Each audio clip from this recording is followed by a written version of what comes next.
Hello, everybody. Welcome. My name is Jason Hanley, and I'm coming to you live from the Rock and Roll Hall of Fame here in Cleveland, Ohio. Thank you so much for joining us. It's a real pleasure to be with all of you this week. I know here in the United States, it's an interesting week we're going through, so I hope all of you are staying safe and healthy out there, and hello to all of you viewing around the world. It's a real pleasure to be coming to you this week as we are also celebrating our Rock and Roll Hall of Fame 2020 inductions. We're really excited about the induction ceremony. In fact, here in the museum, we are open and live. I'm coming to you live from our garage exhibit, but we've got guests out here in the museum enjoying it. And our 2020 inductee exhibit is up and available here in the museum. So if you're close by here in Cleveland, come on down and visit us and take a look at the exhibit. I also want to point out to all of you out there around the world, our induction merch is up and available on the Rock Hall store at rockhall.com. This is the great induction booklet, a fantastic piece with many fantastic articles in it, great pictures of all of our inductees, biographies, and it's a really great souvenir piece to have with the cover on it as well. So you can check that out at our Rock Hall store.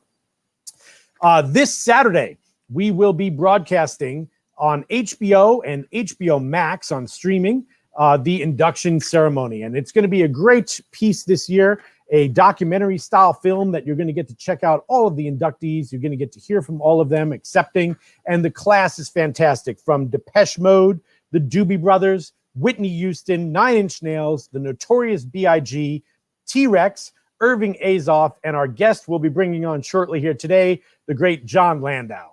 All of them going to be inducted this year in our inductee class. And again, that's Saturday, November 7th at 8 p.m. Tune in live on HBO and HBO Max to check out the program. I'll also remind all of you out there that we have some other fantastic events happening this week live from the Rock Hall and streaming out around the world as we lead up to that Saturday night event. In fact, this evening at 7 p.m., so that is Thursday, November 5th at 7 p.m., I will be sitting down with C.J. Wallace, the son of course, Christopher Wallace, better known as Biggie Smalls, the Notorious B.I.G. And we'll think about his father's legacy and a little bit about what he's been doing in the world and thinking about his relationship and how he's thought of his father's music. That'll be a really fun one tonight, streaming on Rock Hall Facebook and YouTube channels.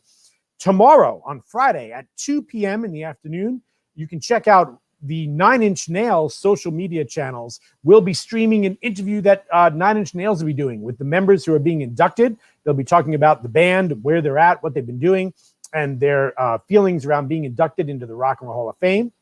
And then leading up on Saturday to the live broadcast that you're going to see on HBO, we will be having a red carpet. It starts at 6:45, streaming on 6:45 p.m. And again, those are Eastern times I've been giving here.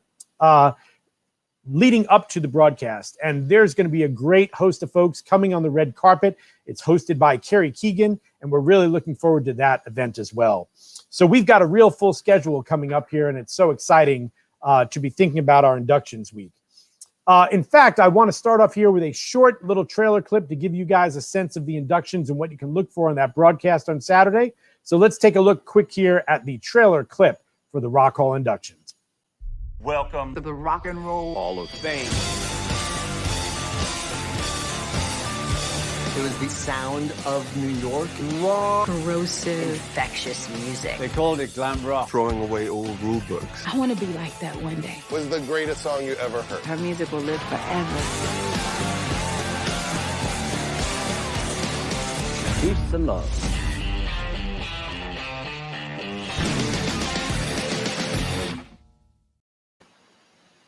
We're excited. I can't wait. I'm looking forward to watching it in my house with my family as well.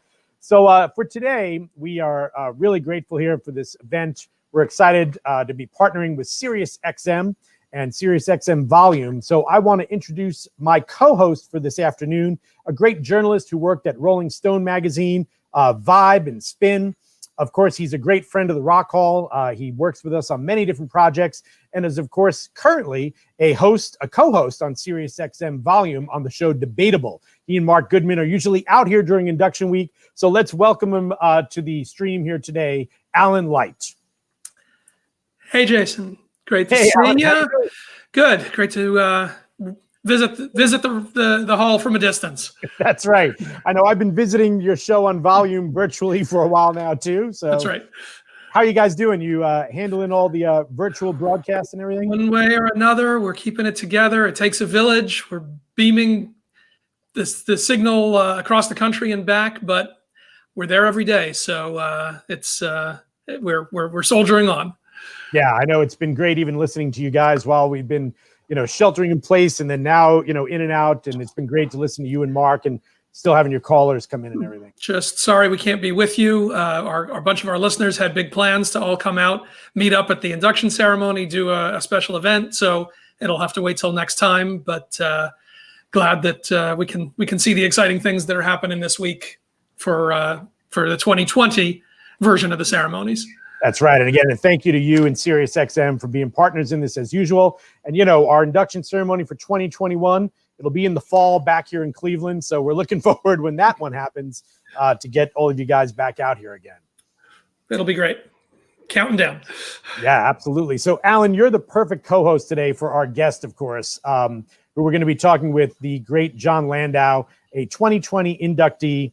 Jon began his career in rock journalism, one of the early rock critics and sort of the lions of that field. He contributed to everything from Crawdaddy and Rolling Stone. We'll talk to him about that.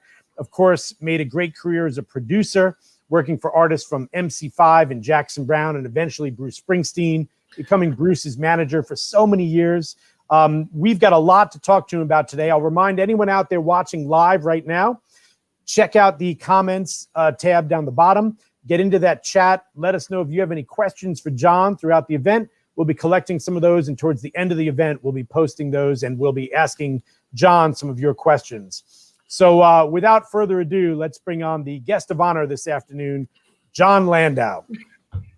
Hey, hi, everybody. Hey, Jon. Glad to be here. And there it is, 2020 inductee. It says it right there on the screen, so I guess it's true. Congratulations, Jon. We're really excited to have you here today, and congratulations on the induction. Well, I'll tell you, it's a very meaningful form of recognition for me. I'm thrilled about it, and so that's just my overall sentiment today and this weekend coming up, and the program that's been put together this year, of which I'm happily small part, is just fantastic. So I commend it to all of you. Yeah, we're looking forward to seeing the whole cut. I know they did a great job, HBO, putting it together as this amazing documentary, looking at the life and career of all the musicians, and yourself, and Irving Azoff, of course, also getting the Ahmet Ertegun Award this year. So really special year. Yeah. So Jon, Alan and I were talking, we wanted to take you back a little bit today and go a little bit through your career, because you've done so many different things and you've done such an incredible job in each of those moments. I want to go way back for a minute to start us off. And I know you've talked before and you've mentioned, but maybe we could ask you, what was it like? What was your early interest in music? Your house growing up, your family, was it a musical family? How did you sort of get that bug and get interested in music and rock and roll? Well, I was born in 1947 to two wonderful people who love music. My father, Jerry, was a true lover of jazz, had his collection of 78s that I used to, flip through when I was 4 and 5 years old. My mother loved opera. Every Saturday afternoon, WQXR would broadcast a live opera, and she'd just get stretched out on the couch and their blanket, and she listened from beginning to end. It was a highlight for the week for her. And when I was 4,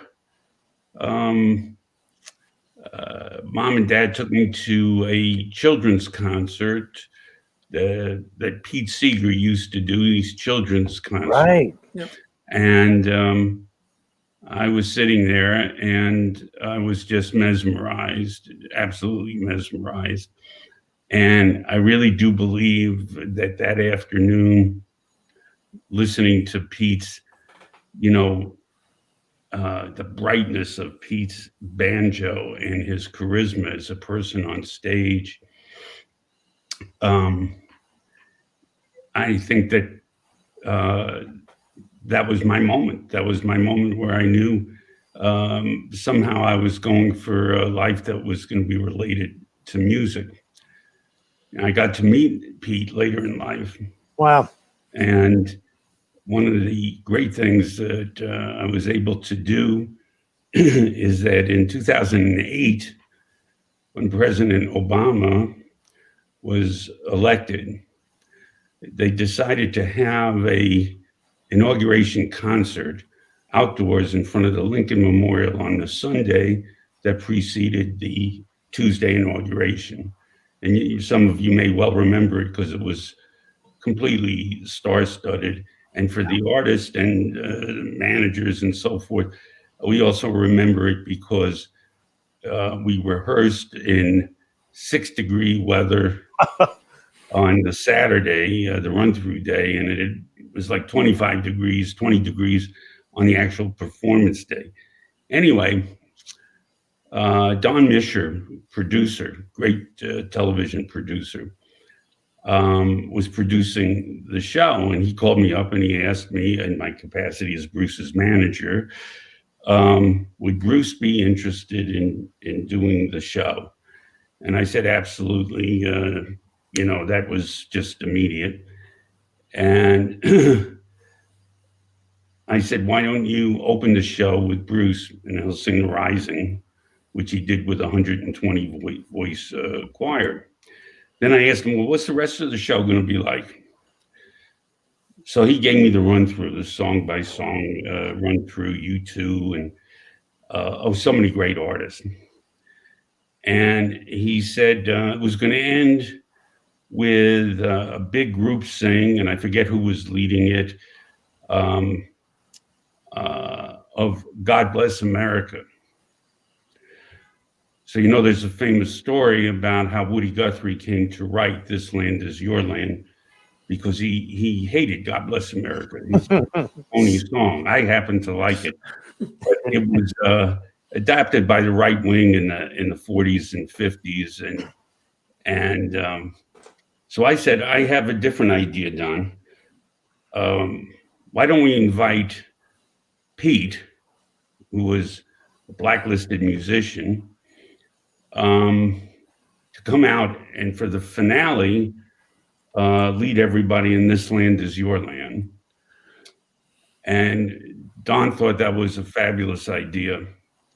So I called Bruce and I said, boss, and I really do call him the boss. He said, boss, what are we thinking about maybe Pete Seeger coming out to lead everybody in This Land Is Your Land at the end, and you coming out with them and sort of kicking it off, and then the other artist will come out. He said, wow, great idea. And I called Don Mischer back, and that's what we did. Now, to just go on a minute, I know we're just one particular story, but so there was that great house band, and there was a run through. Of course, Pete wasn't going to use the house band, but we were over there where the run throughs were happening on Saturday. And there's Pete. And, Pete was a sort of cranky guy, or could be. And he had come down with a flannel shirt, no jacket, no nothing. Flannel shirt, banjo over his back. And he takes out the banjo and he's looking at the cue cards and he's having the guy flip through them and he says, no good, no good, no good, no good. What happened was the fellows doing the cue cards had put up the first 3 verses, which are the verses that we all know. Right. I'm not. Pete, the protest singer, was a radical and was a contrarian all of his life. said, threw a protest right there, because he said, either you put up the other 3 verses, which are the most radical verses, right, or I'm not doing this.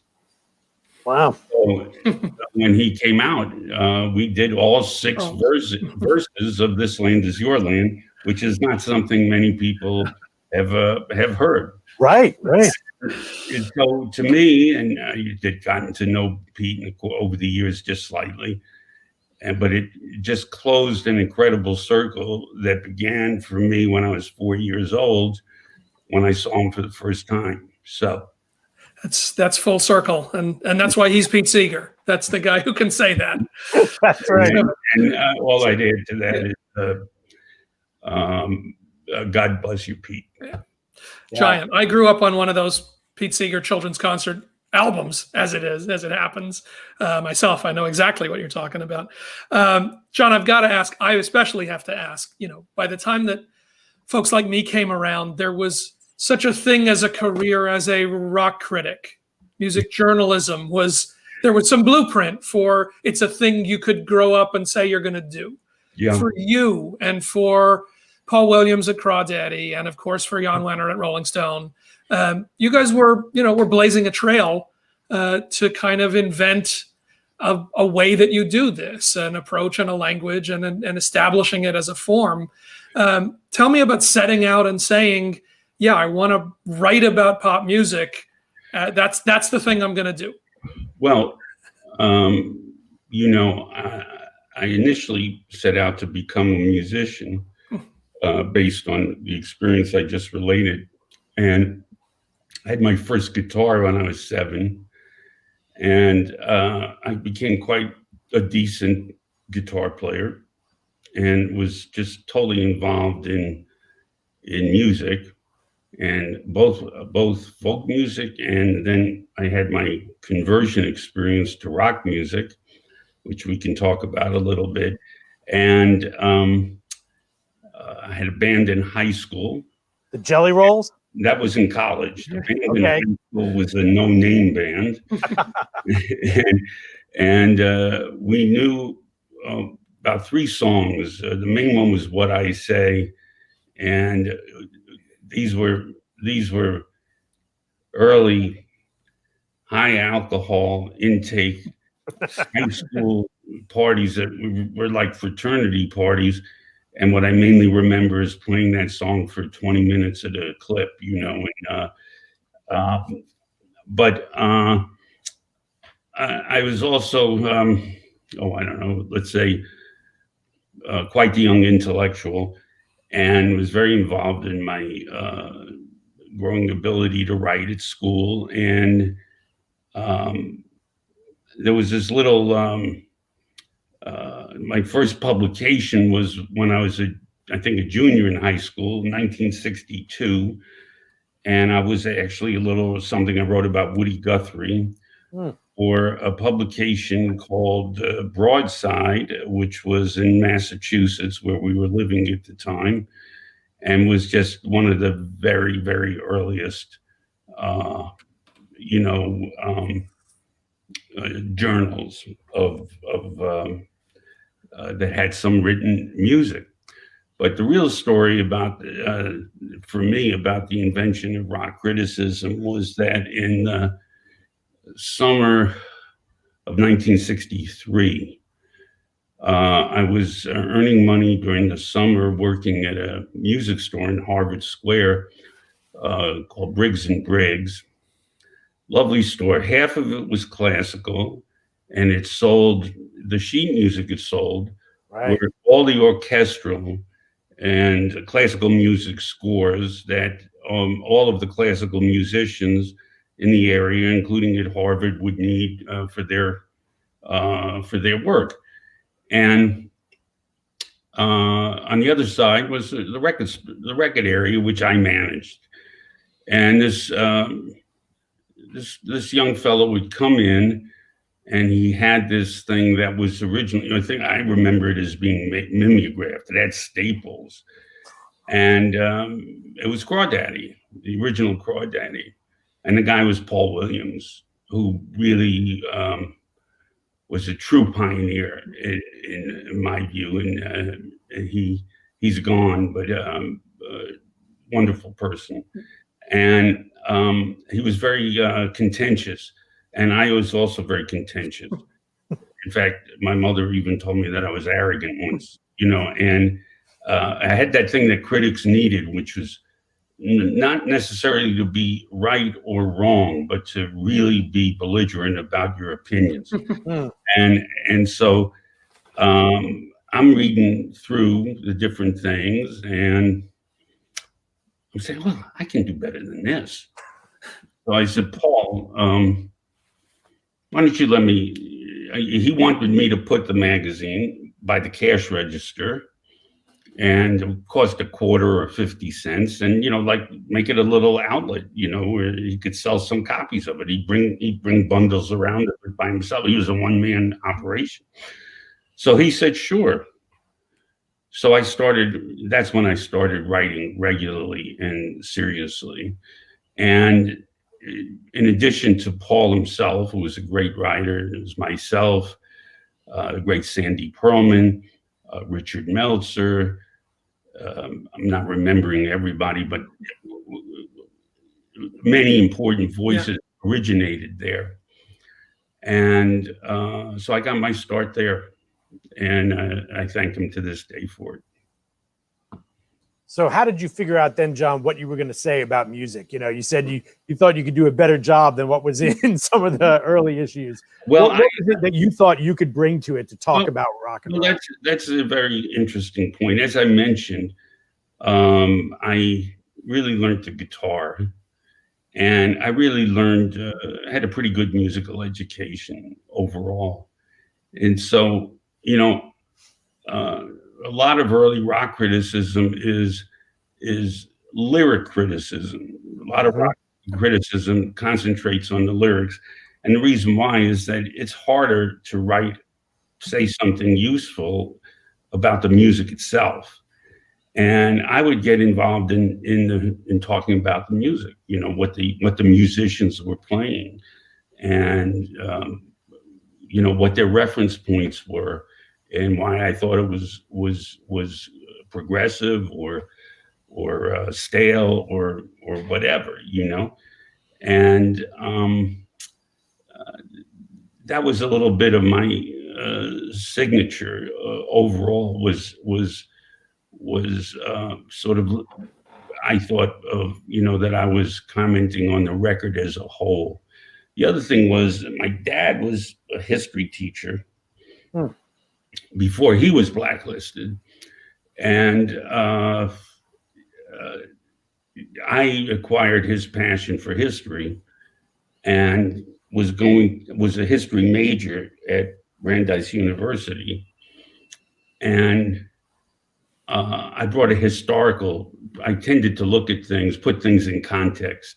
I looked at the past work of the artist and really carefully, and tried to create some sort of arc as to how I saw this particular artist developing, unless it was their first record, in which case it was the beginning of their arc. Which can be fun too. Yeah. So you worked for Crawdaddy, Jon called you up, you went to work for Rolling Stone, wrote for Rolling Stone for years. Freelancing, and then, Boston had the Boston Phoenix, which was a terrific publication, sometimes compared to the Village Voice, but it had its own personality. And then there was a paper called The Real Paper, which was sort of a successor to the Phoenix. And there was the Boston Phoenix, the Phoenix, and the Real Paper. I get them all a little confused, but in my memory. But so I was contributing to them, and I was also freelancing for various national publications that have come and gone since then.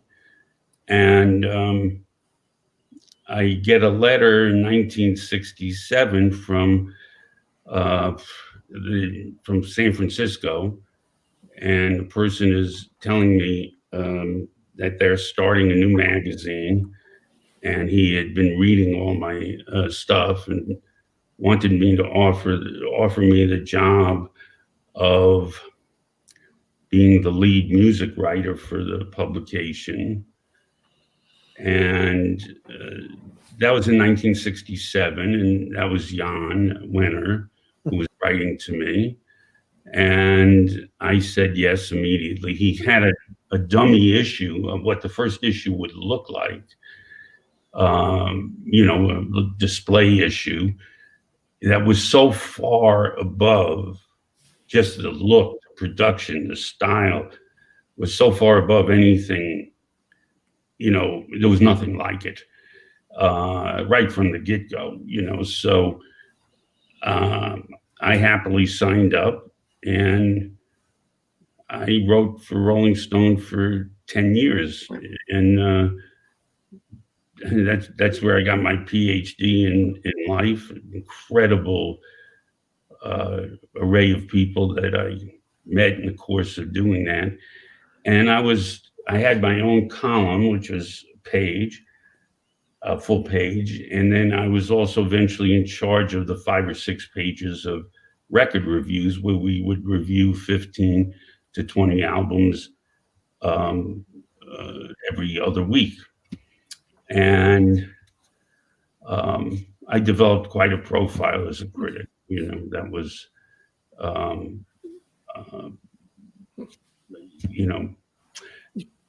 so that was getting the name. Well, I think, But during that time, you also made this decision that you wanted to get into the studio and you wanted to make records. You wanted to move into some production. Well, the thing about it was that, as I mentioned, I played the guitar, and I was quite good. Speaking as a critic, if I say so myself, from the critic's chair. Yes. I was, but I knew one thing. At a certain point, I knew I wasn't going to be a great guitar player. Yeah. I was going to be I could be a journeyman guitar player. And that was not that interesting to me.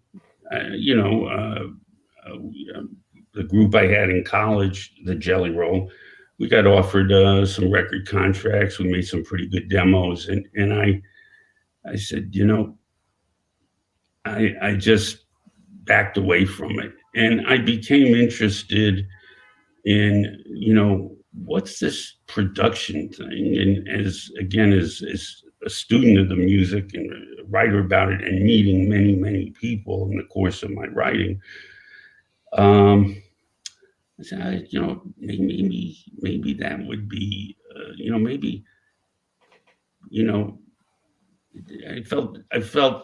I felt some affinity for possibility there, for an expression of what talent I had. And as I say, I got to know a lot of musicians. I got to know a lot of executives. And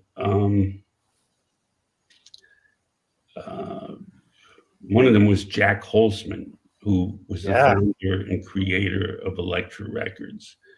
And he loved my writing, and he was always very, very the guy I would see from time to time. And he called me one day, he and a friend named Danny Fields, who worked for Elektra at the time. And they said they had this new band, and they were sort of really excited about it, but they didn't know what to do with it. And he said, we'd like you to come out as a consultant. We'll pay you a fee to just come out and consult. We want you to see the band and give us your notes. Just give us your notes.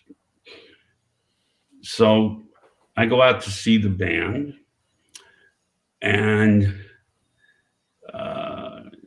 this band, which was the MC5, were incredible.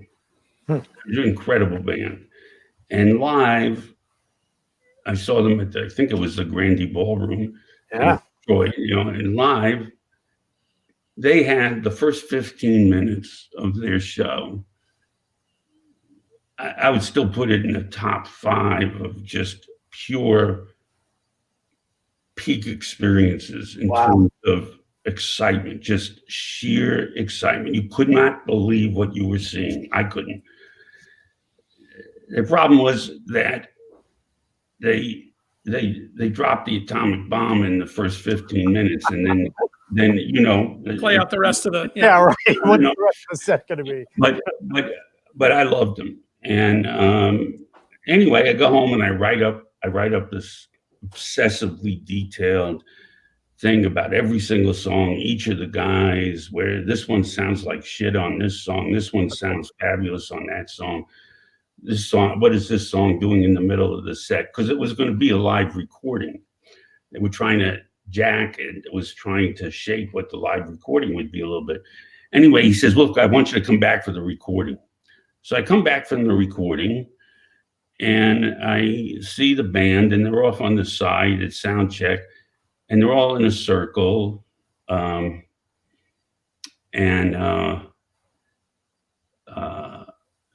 I come over and they're all looking at these pieces of paper. And what they're looking at is the memo that I sent to Jack, which I never intended for them to read. And the great Wayne Kramer looks up at me. They were intimidating people. They were intimidating, just as They were a gang. Their vibe. Yeah, right. And I was very, sort of whatever. And he looked at me and he said, "Are you the asshole who wrote all this shit?" So I said, "I'm afraid so. Sorry, guys." So I met them all when I did come out on the first trip. So he says, "Well, you do make some good points here. Now, what about this?" And they started going over it with me. They started going over the document with me. Anyway, they go ahead and they make their Kick Out the Jams album. Incredible record, yeah. Incredible record. And they go traveling around, touring, and they were controversialists. They created controversy wherever they went. They were hyper political, and they just were out there to shake things up, to really. John Sinclair, right? And, with John Sinclair with them too, right? Right. And then they separated from John, and at a certain point, and they got dropped from Elektra because they got into some controversies that Jack Holzman just said, "Enough, this is not for me." And so they were free. So I had become friendly with Jerry Wexler, who with Ahmet was the greatest record executive of his time. And I'd become friendly because I wrote so much about R&B, and so many of the records I wrote about were records that artists that Jerry had either signed or produced for Atlantic Records, often with Ahmet. And they called me and said, "We don't have a contract." We'd all become pretty friendly. So I called Jerry. I said, "Jerry, do you want the MC5? I've never done anything like this in my life at that point. You want to sign the MC5? I just heard that they're free agents." So Jerry said to me, "What do you think?" So I said, "Jerry, they're great. They're just great. They have nothing to do with what you like. It's not like Jerry would ever sit and listen to an MC5 record and enjoy it. But I said, they're just great, and implying good as well that they were going to be a success." So he said, "Well, tell them, right, I'll sign them if you produce them." And that was my beginning. Yeah.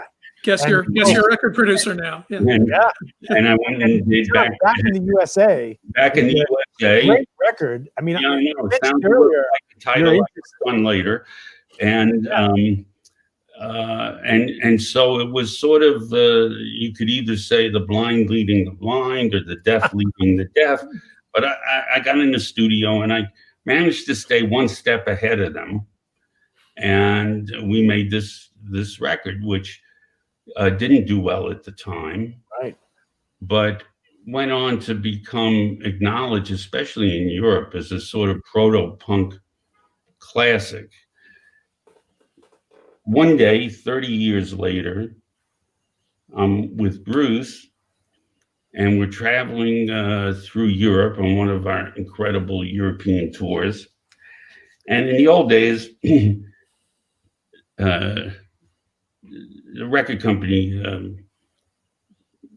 the head of the company or the chief executive or whatever would, you would do the old-fashioned store check, where the manager goes around to the stores to make sure the album is in the stores when you're playing the city. Amazing how often they weren't, We're not. just in general. So this guy, we're in Italy, Milan, where Bruce has been a king since the 80s, one of our greatest cities. And so the guy is taking me around to one store after another, and both windows, floor to ceiling displays, Bruce, Bruce, Bruce, Bruce, Bruce, fabulous, fabulous, fabulous. So we see 3 of these, and I said, okay, Fabrizio, you know what? I don't need to see any more. I get the. We're good. I know we're covered. This is a formality. It was an excuse for a nice lunch. And he said, no, we got to see one more. Now, this is 30 years after, back in the USA. Go to this store. Half the window is Bruce, and the other half is the MC5. And this store owner, this indie store owner, who a crazy music guy, was crazy about the MC5, and understood the connection with me and Bruce, and and I go inside, and he's actually got he has a vinyl stash of the original pressing of Back in the USA. I died and went to heaven for 5 minutes right there. So I know I'm telling long stories. It stays in life. You guys can push me along anytime. Well, I think since you brought up Bruce, let's jump ahead, and we have to talk to you about your relationship. Alan and I were even chatting earlier today. The relationship, Jon, that you and Bruce have had is so long-standing, right? And that relationship, can you tell us a little bit about, how do you work with Bruce? What is that partnership and that way you've really worked with him as producer, as manager over those years? It seems to have really been something unique that allowed both of you to produce such an amazing body of work.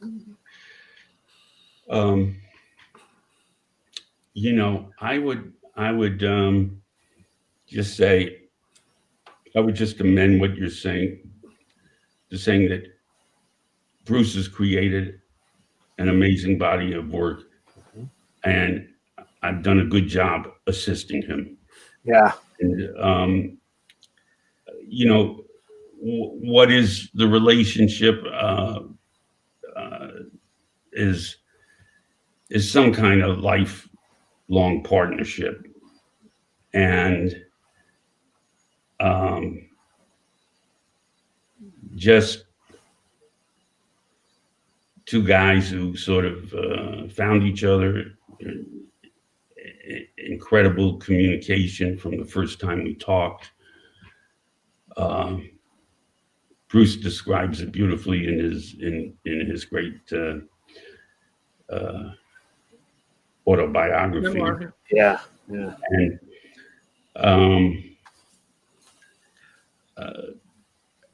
it's a relationship that's deepened over the years, and at this point,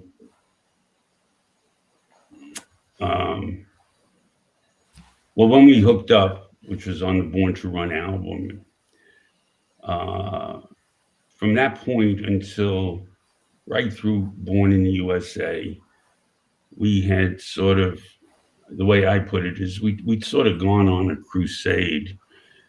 We approached everything with this incredible level of intensity, as did all members of Bruce's great band, the E Street Band. And it was just everybody, it was 1,000%. And we wanted Bruce wanted to be great. He was great. He wanted to be great.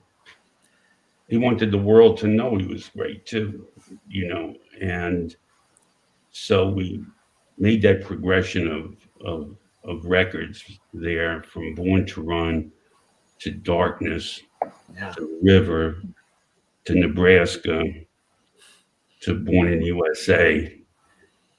And Pretty good run, by the way. Yeah, it's a hell of a list, right? And that was sort of phase one, where it was just everything was leading up to that Born in the USA moment. And we went in the studio to cut that song. And it was the first song I think it was the first song that we cut. And when that thing came rolling down, rolling down the highway, sitting in the control room, you say, well, I just never heard anything like it. And, you knew at that moment, we're on fire. We're on fire right here, right now. And oddly enough, the record took a very long time because Bruce's process, the amount of songs he writes, and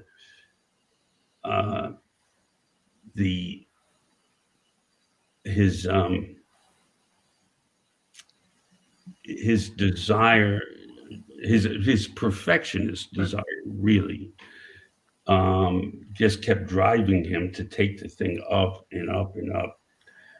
And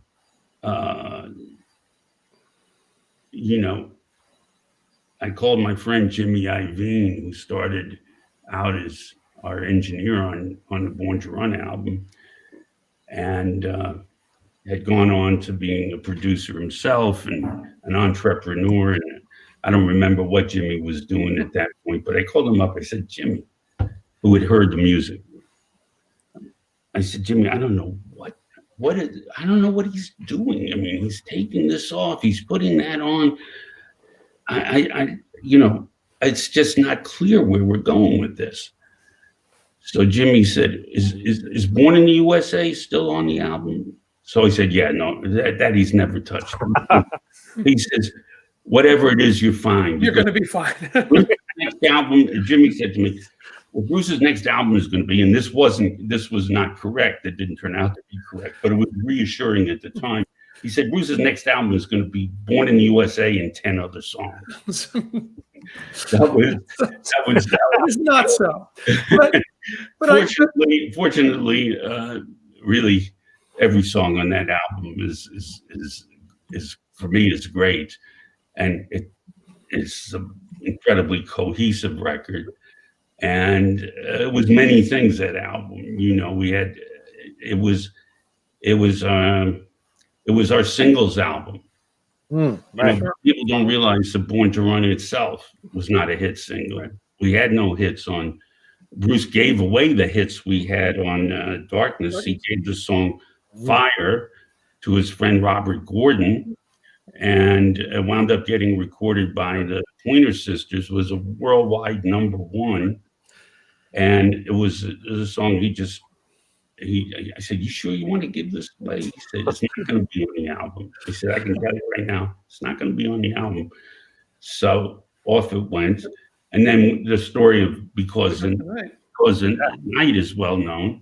That was also a hit for Patti and Jimmy, because Jimmy produced Patti Smith's great album at the time. And so I'm sitting there saying, "Oh, that's our thing. We just give away the hits." But, John, that's the question. That's what finish. But that's what I was going to ask, which is, how do you learn to be a manager? How do you learn to figure out that dynamic? How do you learn when you're supporting and when you're challenging, when you're pushing and when you're there to facilitate, when an artist comes with an idea, you don't think it's a good idea. How do you figure out, the right level of dealing with that? You mentioned through that whole run for those 10 plus years, we know what you said, Bruce is creating and I'm assisting. We know the results of the creating. How are you learning to navigate what your role is? Well, and what happened was, and I was the producer at the time of Darkness and the stories that I'm relating there. I was speaking to him with my producer hat and as just the friends we had become. Right. And we just had a dialogue, and one way or another, I felt free to say what I felt needed to be said.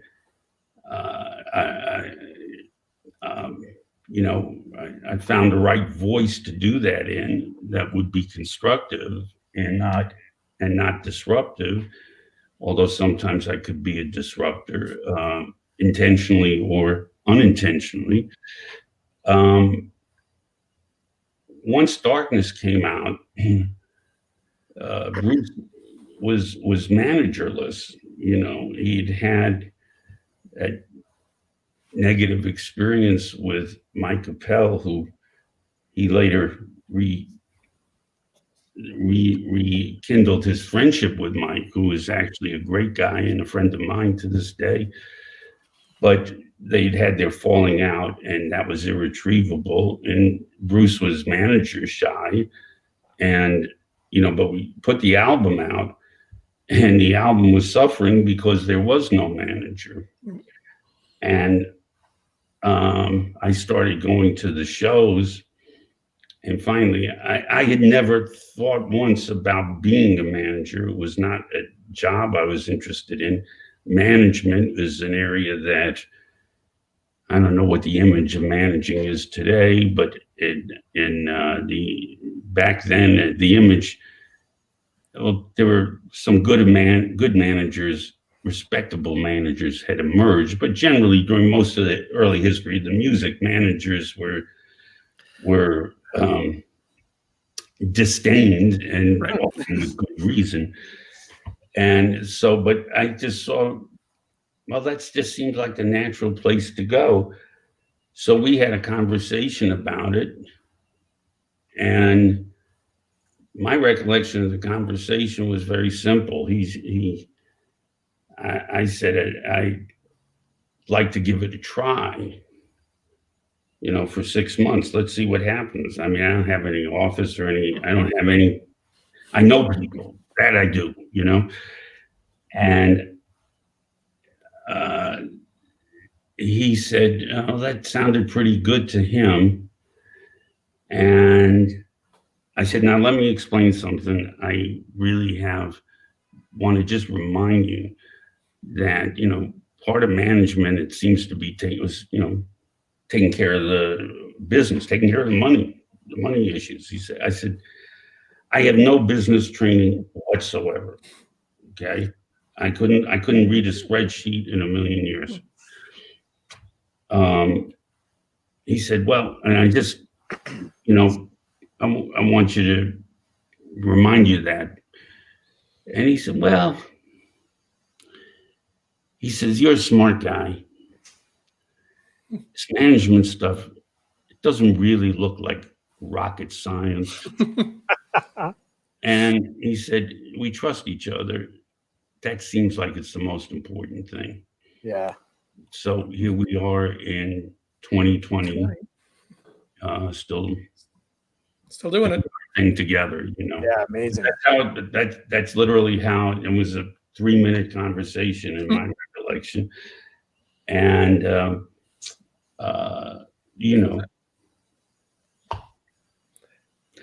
the next record I had to deal with.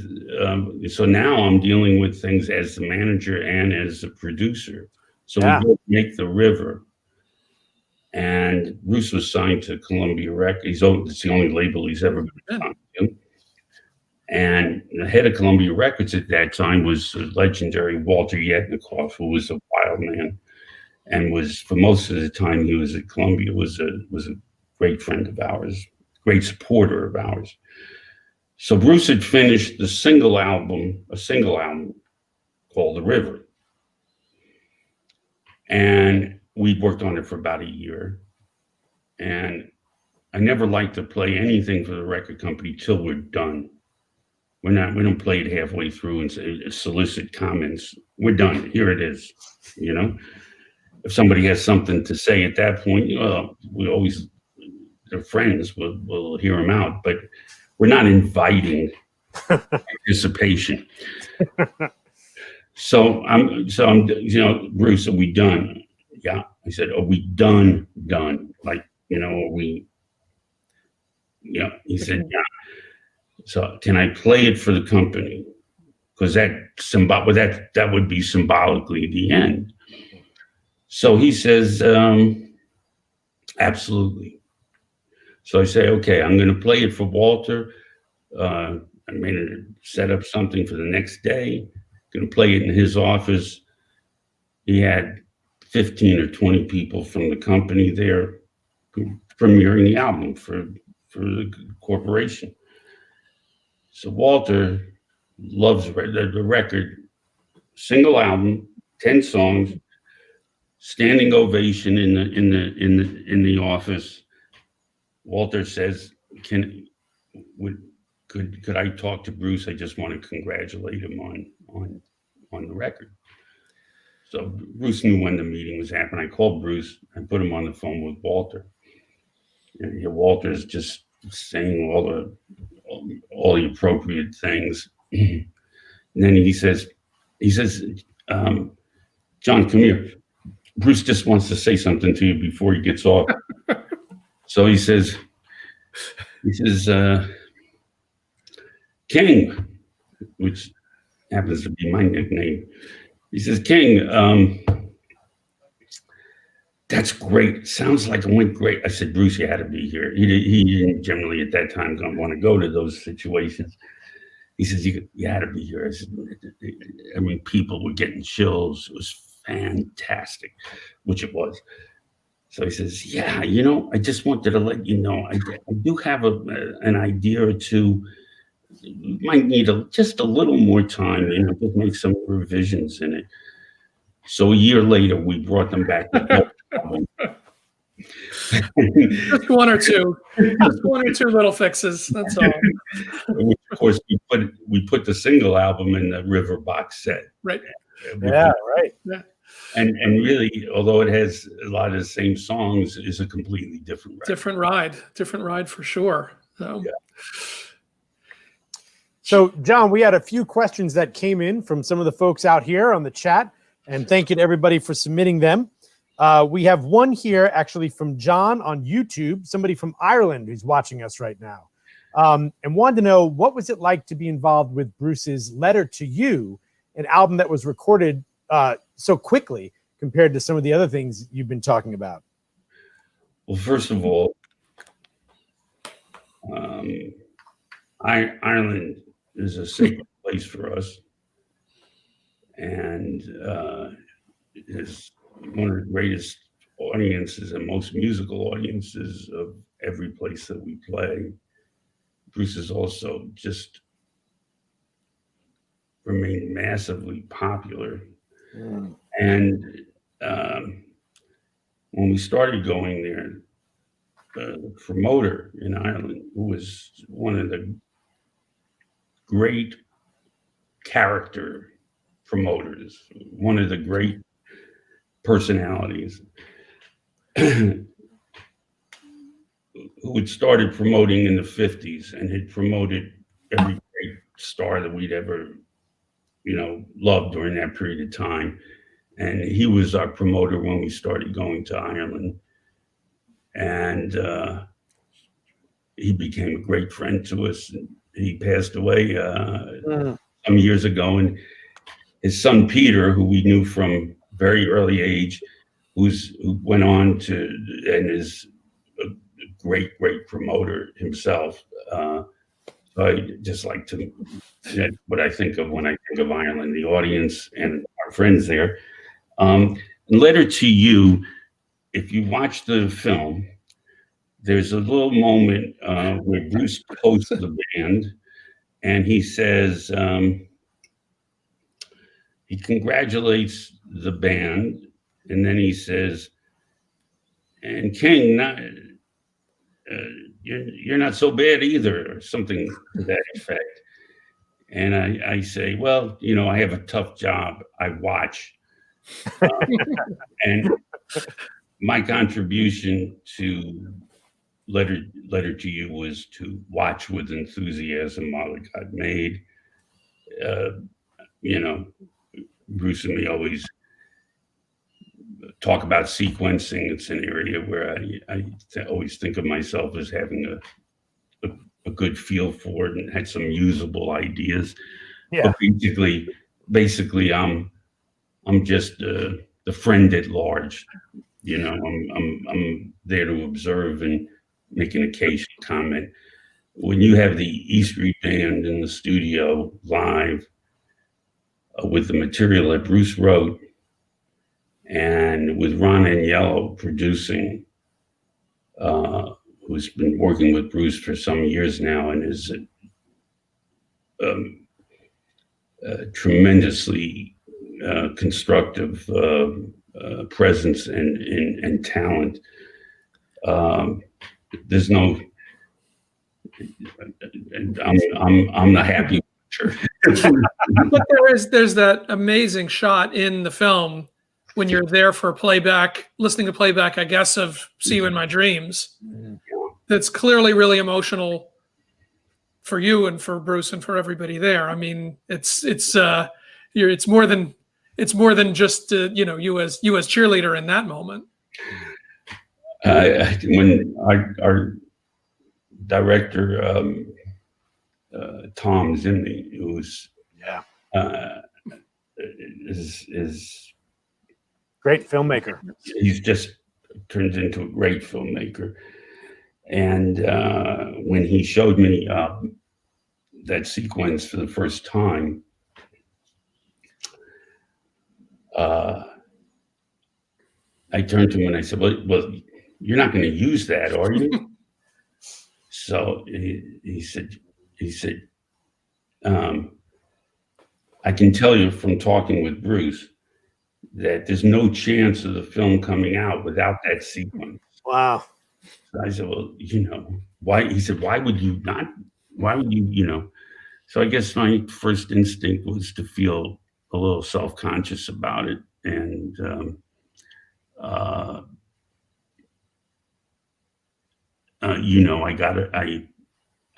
I adjusted. And somebody I really respect told me, he said, because my sequence in the film has been noticed, responded to it. And he said, well, you see, what's happening there is you're a stand-in for the audience. Your reaction to the song is sort of, you're representing the audience in the film right there, Yeah. That was something to that. I do think that See You in My Dreams, I think is one of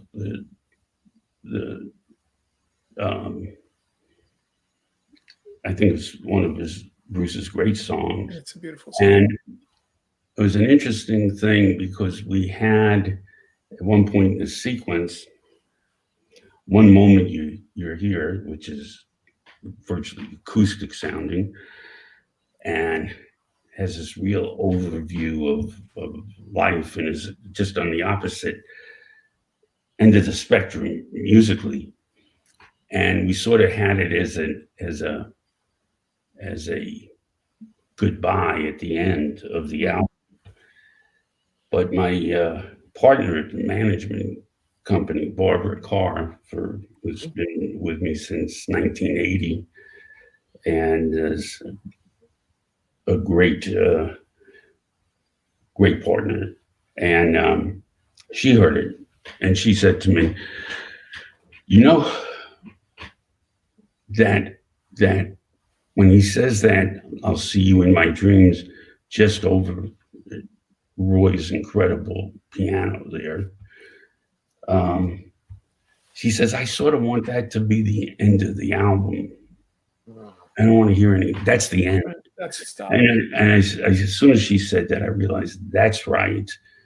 And I said to Bruce, let's take 1 minute you're here. 1 minute. And I said, let's see if it works at the beginning as a prelude to the album. And that's what it did, and that's what we wound up doing. But that song for me, when I say, I turn to Bruce and I mumble or say very quietly, that's got some magnificence to it. That is what Bruce has,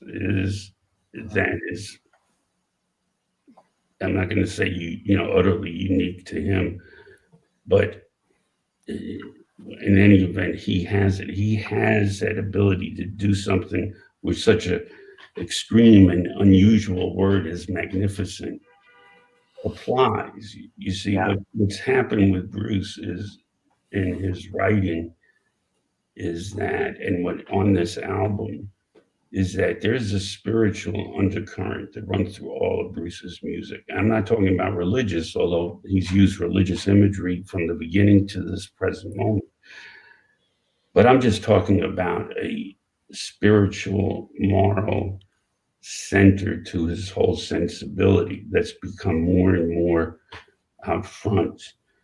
And on this album, the generosity of the vision that he has on this album, as he is considering all manner of things, including death. To me, it's a spiritual journey, his whole musical life, and that I've sort of been along on, and that I think is just, let's just say it's unique. I don't know of anyone else whose odyssey as a musical talent, who's had a chance to express themselves over 50 years. Right. Everybody gets the chance to do that. But he's, but that has really flowered tremendously in his music and in his point of view, So I call Letter to You Bruce's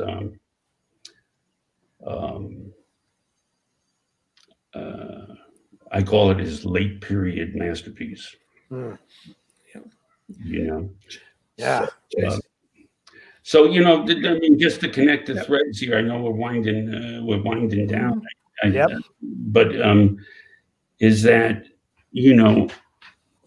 there was learning music, there was loving music, there was learning music, there was loving writing and writing about music, and learning so much from writing and editing, because I also became an editor. And all of those things, the writing, the journalism, learning music for myself, even as an amateur, and then the production and the management, they're all seamless to me. It's just my life in and around music. That's what it's been. And as I said at the very beginning, the fact of being honored by the Hall of Fame and having that little measure of recognition is thrilling.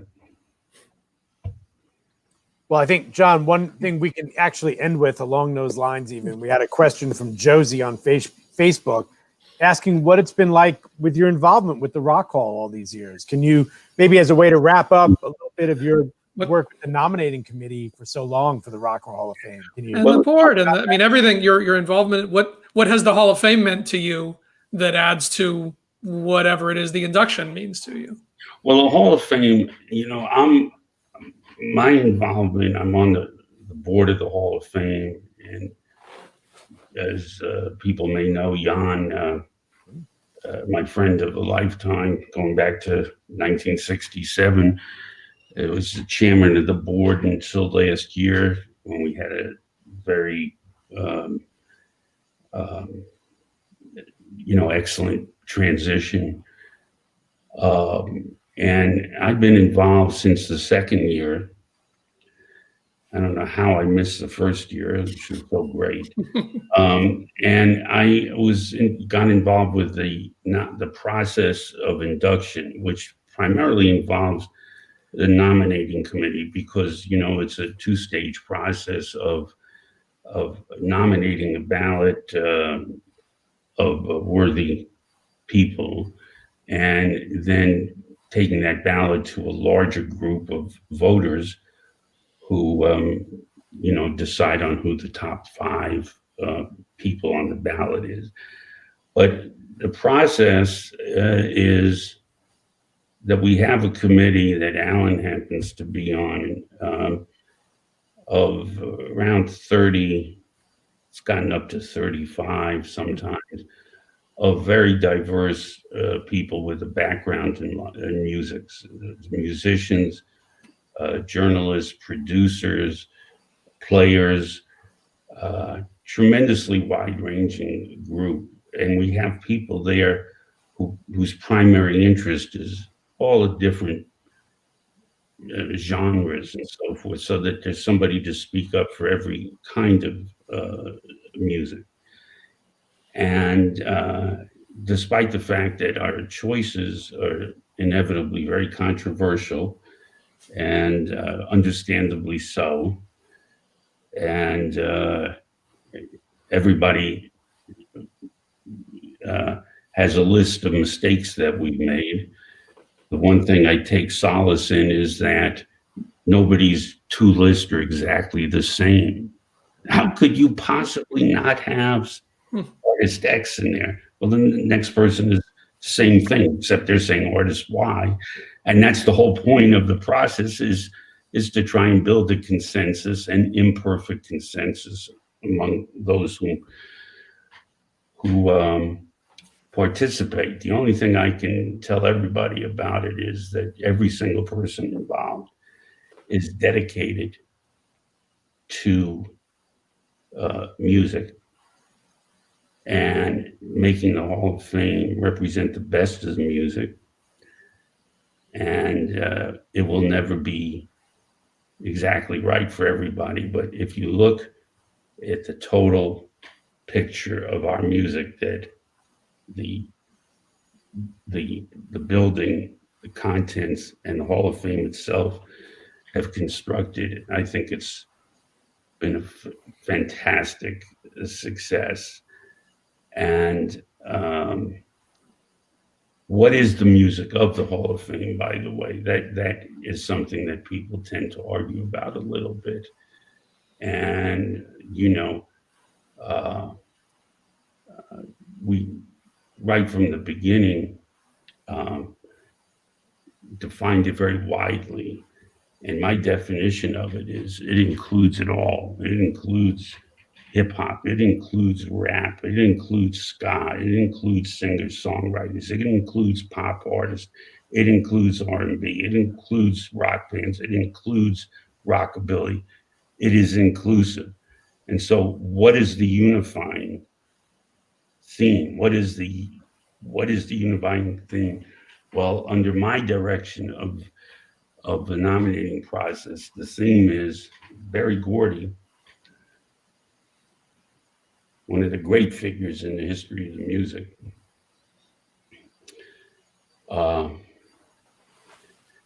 Used to put on Motown's records. He had a slogan. What he liked to refer to Motown as is the sound of young America. Huh? Now, when rock music was invented in the late 40s, the early 50s, and what was the official first rock record? Right. The ever debated question. We'll do another session on that. But whenever it coalesced into something called rock and roll. What it was is something that had never quite happened before, which was, this is music entirely for young people. It was made by young people for young people in a way that not very many things had. Yeah, there were the Bobby Soxers, Frank Sinatra in his early days. There were teen idols, I suppose, but there was never a style of music that was so totally directed at teenagers, young people. It was never a music that gave them a voice like rock and roll did.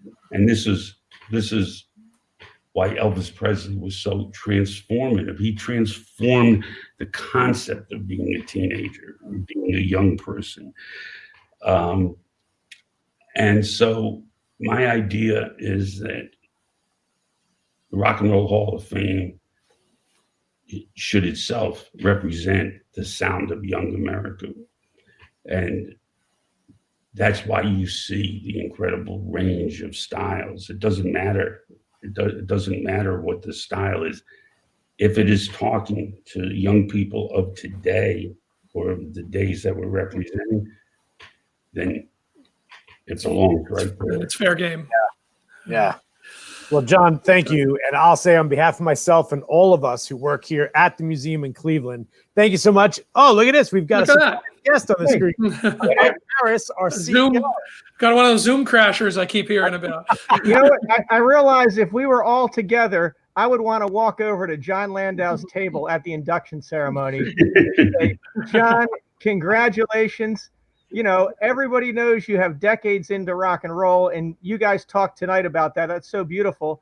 From the Rock and Roll Hall of Fame side, you've got a lot of years in with this institution, with making it the special place that it is. And on behalf of everybody, we're just so incredibly grateful and honored to know you. And we're thrilled to be able to say Rock and Roll Hall of Fame inductee, Jon Landau.